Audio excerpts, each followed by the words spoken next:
Bible in a Year Live Chronological Project, Week 2, Day 2, ESV version. When the boys grew up, Esau was a skillful hunter, a man of the field, while Jacob was a quiet man, dwelling in tents. Isaac loved Esau, he ate of his game, but Rebekah loved Jacob. Once, when Jacob was cooking stew, Esau came in from the field, and he was exhausted. And Esau said to Jacob, "Let me eat some of that red stew, for I am exhausted." Therefore his name was called Edom. Jacob said, "Sell me your birthright now." Esau said, "I am about to die. Of what use is a birthright to me?" Jacob said, "Swear to me now." So he swore to him, and sold his birthright to Jacob. Then Jacob gave Esau bread and lentil stew, and he ate and drank and rose and went his way. Thus Esau despised his birthright. Now there was a famine in the land, besides the former famine that was in the days of Abraham. And Isaac went to Gerar, to Abimelech king of the Philistines. And the Lord appeared to him and said, "Do not go down to Egypt. Dwell in the land which I shall tell you. Sojourn in this land, and I will be with you and will bless you. For to you and to your offspring I will give all these lands, and I will establish the oath that I swore to Abraham your father. I will multiply your offspring as the stars of heaven, and will give to your offspring all these lands. And in your offspring all the nations of the earth shall be blessed, because Abraham obeyed my voice and kept my charge, my commandments, my statutes, and my laws." So Isaac settled in Gerar.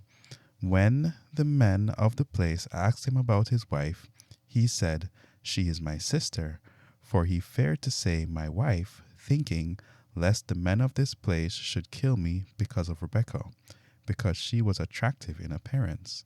When he had been there a long time, Abimelech king of the Philistines looked out of a window and saw Isaac laughing with Rebekah his wife. So Abimelech called Isaac and said, "Behold, she is your wife. How then could you say, 'She is my sister'?" Isaac said to him, "Because I thought lest I die because of her." Abimelech said, "What is this you have done to us? One of the people might easily have lain with your wife, and you would have brought guilt upon us." So Abimelech warned all the people, saying, "Whoever touches this man or his wife shall surely be put to death." And Isaac sowed in that land and reaped in the same year 100-fold. The Lord blessed him, and the man became rich and gained more and more until he became very wealthy.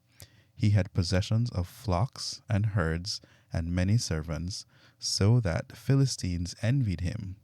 Now the Philistines had stopped and filled with earth all the wells that his father's servant had dug in the days of Abraham his father.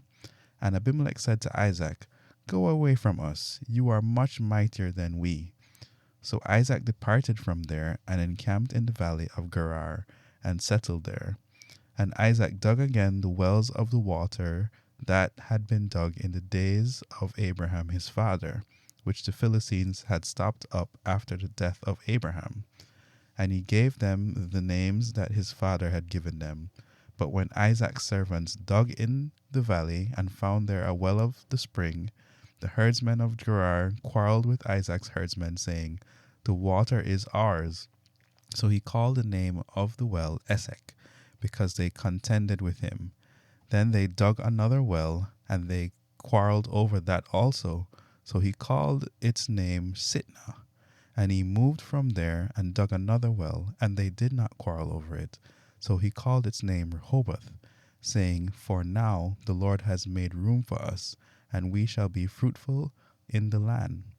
From there he went up to Beersheba, and the Lord appeared to him the same night and said, "I am the God of Abraham your father. Fear not, for I am with you, and will bless you, and multiply your offspring for my servant Abraham's sake." So he built an altar there, and called upon the name of the Lord, and pitched his tent there. And there Isaac's servant dug a well. When Abimelech went to him from Gerar, The Ahuzah, his adviser, and Phicol, the commander of his army, Isaac said to them, "Why have you come to me, seeing that you hate me, and have sent me away from you?" They said, "We see plainly that the Lord has been with you."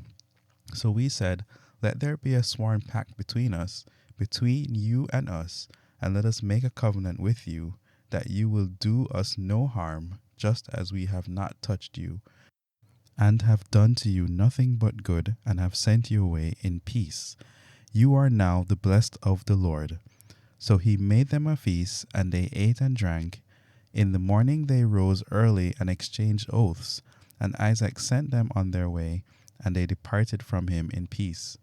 That same day Isaac's servant came and told him about the well that they had dug, and said to him, "We have found water." He called it Sheba. Therefore the name of the city is Beersheba to this day. When Esau was 40 years old, he took Judith, the daughter of Beri the Hittite, to be his wife, and Basemath, the daughter of Elon the Hittite, and they made life bitter for Isaac and Rebekah. When Isaac was old and his eyes were dim so that he could not see, he called Esau his older son and said to him, "My son." And he answered, "Here I am." He said, "Behold, I am old. I do not know the day of my death. Now then, take your weapons, your quiver, and your bow, and go out to the field and hunt game for me, and prepare for me delicious food, such as I love, and bring it to me so that I may eat, that my soul may bless you before I die." Now Rebekah was listening when Isaac spoke to his son Esau. So when Esau went to the field to hunt for game and bring it, Rebekah said to her son Jacob, "I heard your father speak to your brother Esau. Bring me game and prepare for me delicious food, that I may eat it and bless you before the Lord before I die.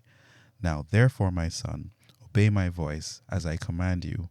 Go to the flock and bring me 2 good young goats, so that I may prepare from them delicious food for your father, such as he loves, and you shall bring it to your father to eat, so that he may bless you before he dies."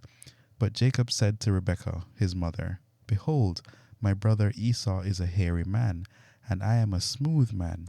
Perhaps my father will feel me, and I shall seem to be mocking him, and bring a curse upon myself, and not a blessing." His mother said to him, "Let your curse be on me, my son. Only obey my voice, and go, bring them to me." So he went and took them, and brought them to his mother, and his mother prepared delicious food, such as his father loved. Then Rebekah took the best garments of Esau her older son, which were with her in the house, and put them on Jacob her younger son. And the skins of the young goats she had put on his hands, and on the smooth part of his neck. And she put the delicious food and the bread which she had prepared into the hand of her son Jacob. So he went in to his father and said, "My father." And he said, "Here I am." "Who are you, my son?" Jacob said to his father. "I am Esau, your firstborn. I have done as you told me. Now sit up and eat my game, that your soul may bless me." But Isaac said to his son, "How is it that you have found it so quickly, my son?" He answered, "Because the Lord your God granted me success."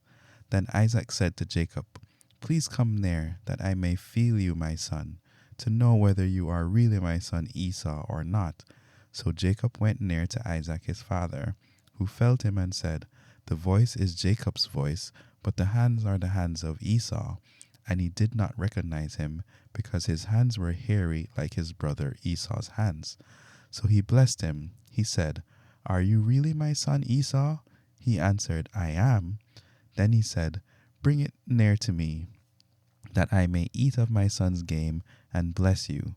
So he brought it near to him, and he ate, and he brought him wine, and he drank. Then his father Isaac said to him, "Come near and kiss me, my son." So he came near and kissed him, and Isaac smelled the smell of his garments, and blessed him, and said, "See, the smell of my son is as the smell of a field that the Lord has blessed. May God give you of the dew of heaven, and of the fatness of the earth, and plenty of grain and wine. Let peoples serve you, and nations bow down to you. Be Lord over your brothers, and may your mother's son bow down to you.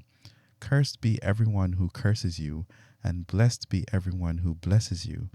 As soon as Isaac had finished blessing Jacob, when Jacob had scarcely gone out from the presence of Isaac his father, Esau his brother came in from his hunting. He also prepared delicious food and brought it to his father. And he said to his father, Let my father arise and eat of his son's game, that you may bless me. His father Isaac said to him, Who are you? He answered, I am your son, your firstborn, Esau. Then Isaac trembled very violently and said, Who was it then that hunted game and brought it to me, and I ate it all before you came? And I have blessed him. Yes, and he shall be blessed. As soon as Esau heard the words of his father, he cried out with an exceedingly great and bitter cry, and said to his father, Bless me, even also, O my father. But he said, Your brother came deceitfully, and he has taken away your blessing. Esau said, Is he not rightfully named Jacob? For he has cheated me these 2 times. He took away my birthright, and behold, now he has taken away my blessing. Then he said, Have you not reserved the blessing for me? Isaac answered and said to Esau, Behold, I have made him lord over you, and all his brothers I have given to him for servants, and with grain and wine I have sustained him. What then can I do for you, my son? Esau said to his father, Have you but one blessing, my father? Bless me, even me also, O my father. And Esau lifted up his voice and wept. Then Isaac his father answered and said to him, Behold, away from the fatness of the earth shall your dwelling be, and away from the dew of heaven on high. By your sword you shall live, and you shall serve your brother. But when you grow restless, you shall break his yoke from his neck. Now Esau hated Jacob because of the blessings that which his father had blessed him. And Esau said to himself, The days of mourning of my father are approaching. Then I will kill my brother Jacob. But the words of Esau, her older son, were told to Rebekah. So she sent and called Jacob her younger son, and said to him, Behold, your brother Esau comforts himself about you by planning to kill you. Now therefore, my son, obey my voice. Arise, flee to Laban my brother in Haran, and stay with him a while, until your brother's fury turns away, until your brother's anger turns away from you, and he forgets what you have done to him. Then I will send and bring you from there. Why should I be bereft of you both in one day? Then Rebekah said to Isaac, I loathe my life because of the Hittite women. If Jacob marries one of the Hittite women like these, one of the women in the land, what good will my life be to me? Then Isaac called Jacob and blessed him and directed him, You must not take a wife from the Canaanite women. Arise, go to Padan Aram, to the house of Bethuel, your mother's father, and take as your wife from there one of the daughters of Laban, your mother's brother. God Almighty bless you and make you fruitful and multiply you, that you may become a company of peoples. May he give the blessing of Abraham to you and to your offspring with you, that you may take possession of the land of your sojournings that God gave to Abraham. Thus Isaac sent Jacob away, and he went to Padan Aram to Laban, the son of Bethuel the Aramean, the brother of Rebekah, Jacob's and Esau's mother.